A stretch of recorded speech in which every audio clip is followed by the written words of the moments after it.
sa may subway. Tara, tara, tara, tara. Uwi na tayo. Hala, sarado! Oh, man!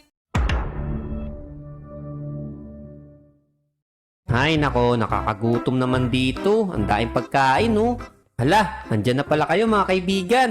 Kamusta na nga pala kayo? Grabe kayo ha. Nung last week, nag-request na ako sa inyo ng 5,000 likes doon sa una nating video dito sa Brookhaven. Tapos ang binigay nyo sa akin like, sobra-sobra pa. Kaya eto, andito na naman ulit tayo para sa part 2 na pinangako ko sa inyo. Kaya tara, maglibot ulit tayo dito sa Brookhaven sa Roblox para maayos na natin yung Brookhaven dito sa Minecraft. Pero bago tayo magsimula, pindutin mo muna yung like button dyan. At syempre, mag-subscribe ka na rin. Dahil malapit na tayo mag 500,000 subscribers. Sige na, mag-subscribe ka na kaibigan. Libre lang naman yan ha. Siya nga pala, sabi nga pala ni Kyle Vlogs 377, bakit po hindi na kayo gumagamit ng glass mode? Yung mga magkakadikit? So eto na Kyle, ginamit ko na yung sinasabi mong mods. Ang tawag dito is Optifine. Ayan no, ang ganda ng tignan ng mga glass natin. Magkakadikit na sila. Maraming salamat sa suggestion mo ha. Shoutout na rin sa'yo. Marami nga rin pala sumagot ng tama doon sa tanong ko. Kung kaninong bahay yung kamukha nitong nasa likod natin. At isa sa mga tamang sagot si Jonica Emimita. Ang sabi niya, kamukha ng bahay ni Pepe San, kaya lang mas malaki. Tama nga kayo guys, kamukhang-kamukha nga to ng bahay ni Idol. So ngayon, aayusin na natin to kamukha doon sa may Brookhaven sa Roblox. Eto pala ang itsura dito sa may Roblox. Hindi pala siya color light blue saka red. So, ang kulay lang nito is black at white. Okay, alisin na natin itong mga light blue concrete. Papalitan natin to ng black concrete. Eto, alisin din natin itong banda dito. Palitan din natin. O ayan, medyo bagay nga siyang tignan kesa kanina. So, alisin na rin natin to. Palitan natin ng black concrete. Yan, gumaganda na siya. Tapos, itong mga light blue concrete na to sa taas, papalitan natin to ng glass. Kagaya na itong nasa baba. So, gagamit na tayo dito ng magic axe. So, first position dito. And then, second position. And then, iset natin siya sa gray stained glass pane.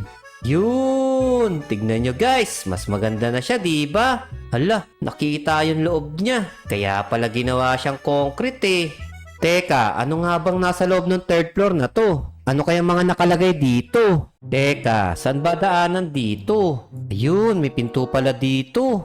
Eto, may hagdan. Tara, akyat tayo. Luxury apartment pala to eh. Kaya lang meron na nakatira. Tara, tignan naman natin dito sa third floor. Uy, penthouse apartment. Vacant pa siya guys oh. Dito na lang kaya tayo tumira. Hala, mukhang sarado yata to guys. Kaya siguro walang laman yun dun sa may Minecraft kasi sarado pala to eh. Pero yun guys oh, kitang-kita natin yung loob. Wala nga siyang laman. Sa wakas, natapos din nating ayusin tong grocery store. So linisin na lang siguro natin tong loob ng third floor. Kasi wala naman palang laman dito eh. Hala, ang dami pa palang establishment dito. Merong hair and nails, may ice cream shop, at meron pa ditong arcade. Naku, kaya ba natin gayahin to sa Minecraft?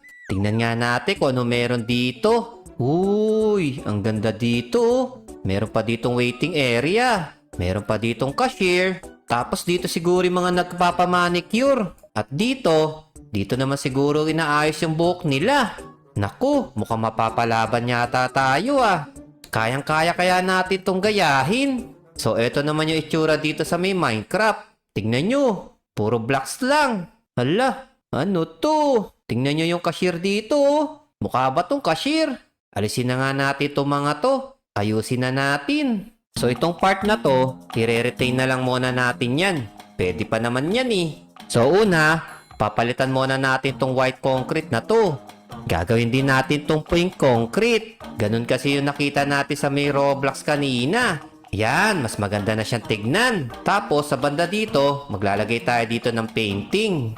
Yan, pwede na siguro yan. Tapos dito sa waiting area, totoong upuan nyo ilalagay natin dito. And then, dito sa may bandang salamin, maglalagay din tayo ng upuan. Tapos, maglalagay tayo dito ng magandang counter. Yan. Tapos, syempre, may upuan din yan. And then, lalagyan natin yan ng cashier. Yun, ang ganda. Tapos dito naman sa may manicure area, maglalagay tayo dito ng slab. At syempre, maglalagay din tayo dito ng 2 upuan. So sa nakita naman natin sa may blower area, meron doon 3 kulay, di ba? So dito sa pink, ang ginamit ko dito is purple black. Dito naman sa green, warp planks yung ginamit natin. And then, dito naman sa may black, black stone.